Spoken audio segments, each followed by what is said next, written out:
Greetings.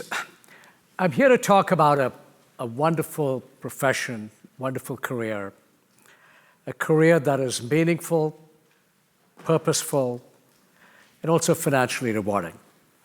It's a career where you can help people achieve their dreams, their goals, address their concerns, address their anxieties, provide them peace of mind. This is a career of a financial advisor or a wealth management advisor. My journey began many, many moons ago in Hyderabad, India, and finished with a degree in economics. Wanted to do media, but there was no media school around. And my very first job was interviewing at All India Radio for a job of an announcer. And I would listen to BBC all the time, and I would get the diction, the accent.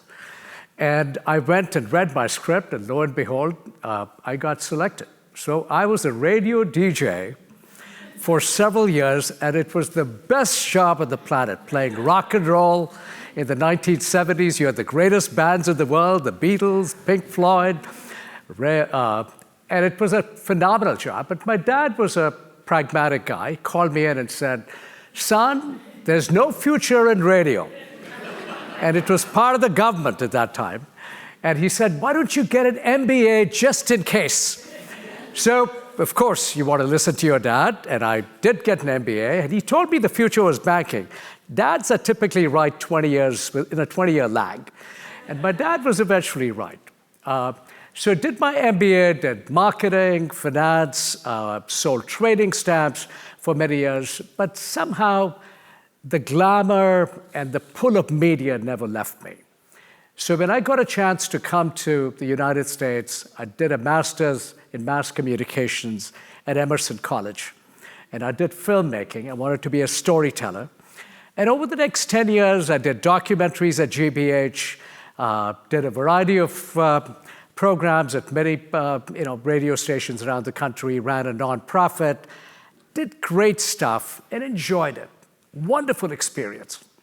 But being a filmmaker is also about embracing poverty. And I said, "I've come here for the American dream." I said, "I've got to do something entrepreneurial." So I tried to start a coffee business. And the quality of coffee at that time was Dunkin' Donuts or 7-Eleven. Tasted like vinegar. So I said, let me get good coffee and sell cafe au lait. And I went to venture capitalists in town, and I said, this is my idea. The only person who would loan me money was my mother, who took out money from a 401k. And alas, it wasn't meant to be. I could not raise the money. That could have been Raj Bucks before Starbucks. Then I somehow stumbled into this job of wealth management. The first 5 firms did not hire me, including my own firm.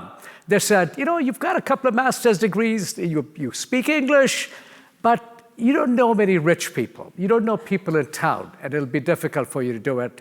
And somehow I persisted, and I got hired.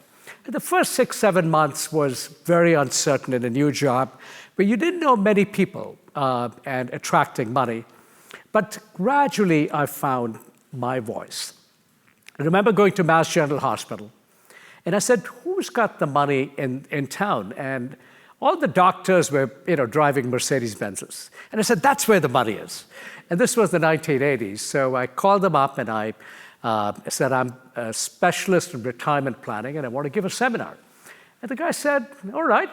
Why do we got to buy sandwiches for the doctors? I said, I'll buy sandwiches. So I went and bought 50 au bon pain sandwiches, advertised it, and lo and behold, 50 people showed up. Guess what? They took their sandwiches and left. The next time around, I served sandwiches after my talk. So that's where I got my first clients. And then, of course, as Boston and New England was progressing in stock options and executive-based compensation, that's how my business grew tremendously over time. And I've been very fortunate, and I've been lucky as an immigrant to do well in this country, to find something which really gave me purpose. I realized that this was a profession I was meant to be in. It was my calling. I loved helping people. I loved achieving their goals and dreams. And I think about our country today, and there are many, many people left behind. And if I look at the financial advisory profession today, less than 15% are women.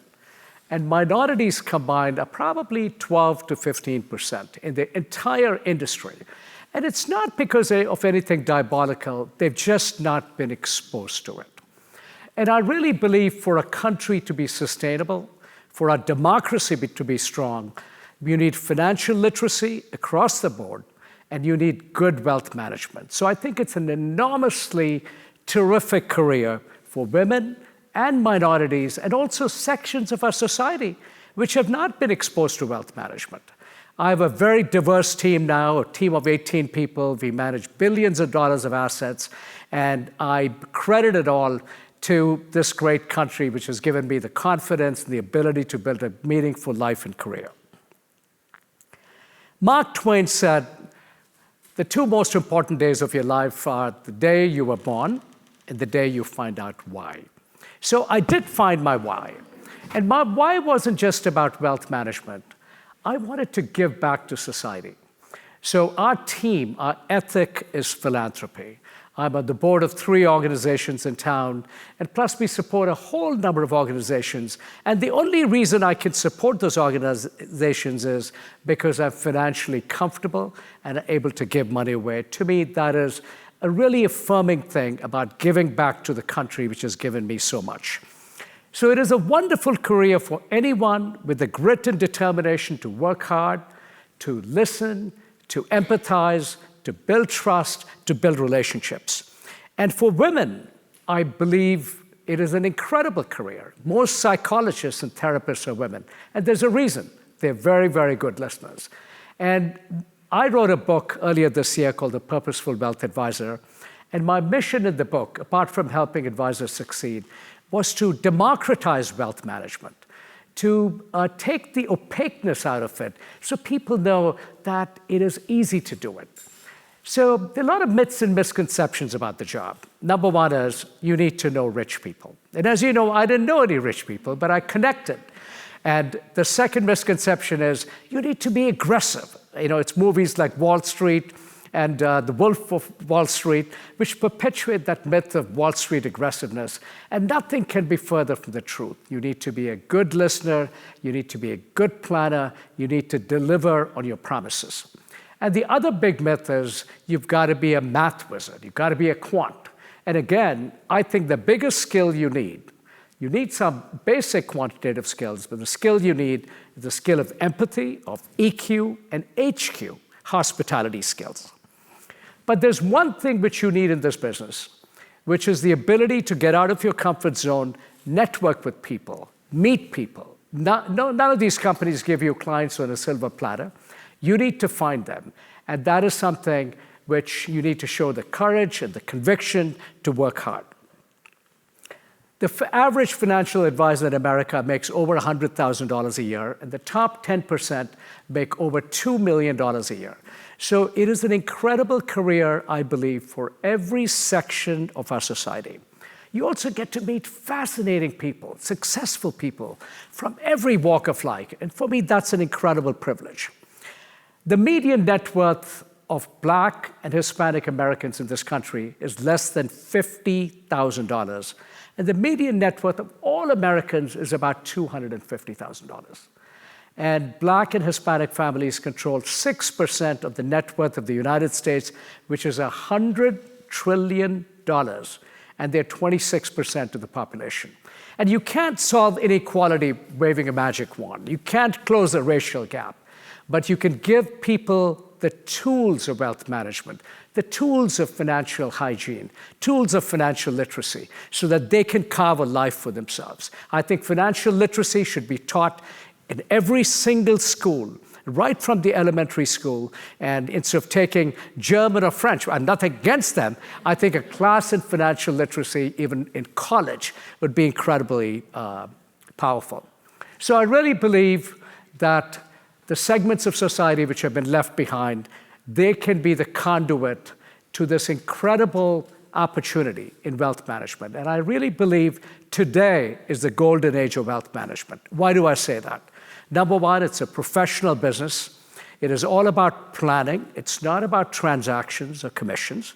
And number two, we are looking at an incredible intergenerational transfer of wealth of about $80 trillion from baby boomers to Gen Z, Gen X, and millennials. And you can be the conduit to this generation. You can be the messiah of financial independence, and you can own that slice of the American dream. Thank you for your time.